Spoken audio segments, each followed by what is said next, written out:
As we approach Chag HaShavuos, Zman Matan Torasenu, Kabbalas HaTorah, Haba Leinu L'Tova V'Livracha, I thought, what beautiful place to be for a video rather than Ramat HaBaron, the burial site and gardens of Baron Rothschild, who was a big Baal Tzedakah building up Eretz Yisrael.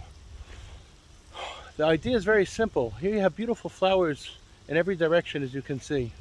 These are actually stunning roses. And we know that Har Sinai was surrounded by beautiful flowers.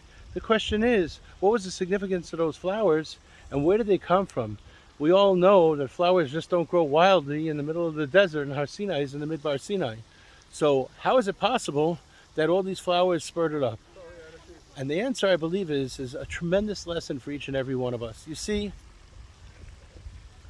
Har Sinai received the Torah on it, or the Yidden receives, Klal Yisrael received the Torah on Har Sinai because of the tremendous anova of that mountain. All the mountains were fighting. I'm bigger, I'm greater, I'm smarter, I'm wealthier, I have more greenery, I have less green.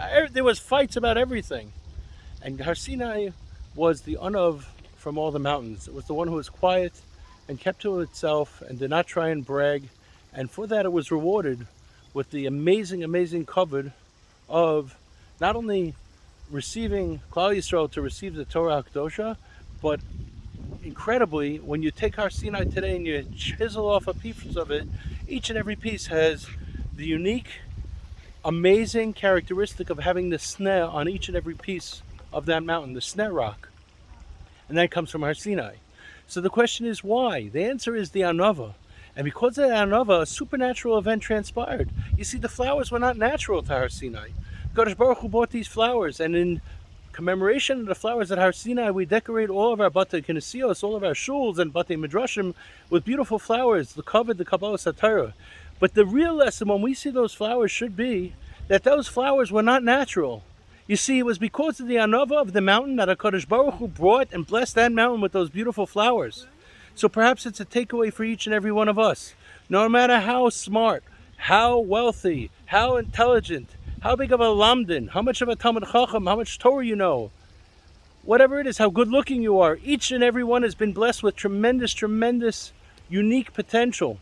And it's our obligation on the one hand to recognize that potential, but it's our obligation on the other hand to harness that potential and to not brag over it and to keep it tznius, but tznei alecha sim Hashem alikecha. And that's a tremendous lesson for today's times when everybody's busy showing off their financial wealth and keeping up with the Joneses and making a bigger and more beautiful simcha than the next one and so on. We have to understand the message of the flowers. The message of the flowers that most people bring into their homes each and every Shabbos is a reminder that the flowers came to Har Sinai as a supernatural event, and that event was driven by one thing only, by anava.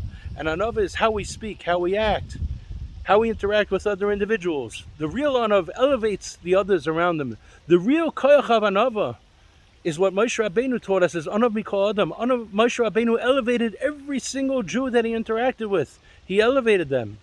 He humbled himself before them and he elevated them. And we've seen that as well by Gedolei Yisrael. May it be the will of Rebbeinu Shalom that in order to be a proper kli of the bracha, I've heard a beautiful bracha from the Biala Rebbe, is how you makabel the Torah, to be makabel the Torah b'shnei yadayim. B'shnei yadayim means with two hands. Oirich yamim b'yaminoi, length of years in your right hand, with smoiloi, and on your left hand, oisher v'chavoid. So may we all be blessed to have that bracha of the length of years on our right hand, and the osher and the chavod, which is the wealth and the sustenance and the honor, on our left hand. But I believe that the secret ingredient to capturing those blessings is actually the flowers. And the flowers represent the anava. Taking this opportunity from Eretz Yisrael in beautiful Zichron Yaakov at Ramat HaNadiv to wish you a Kabbalas HaTorah ba'ahava, and may we be zoicha to mikabel b'nei Mashiach Tzidkenu b'mehera b'yameinu. Have a wonderful Yontif.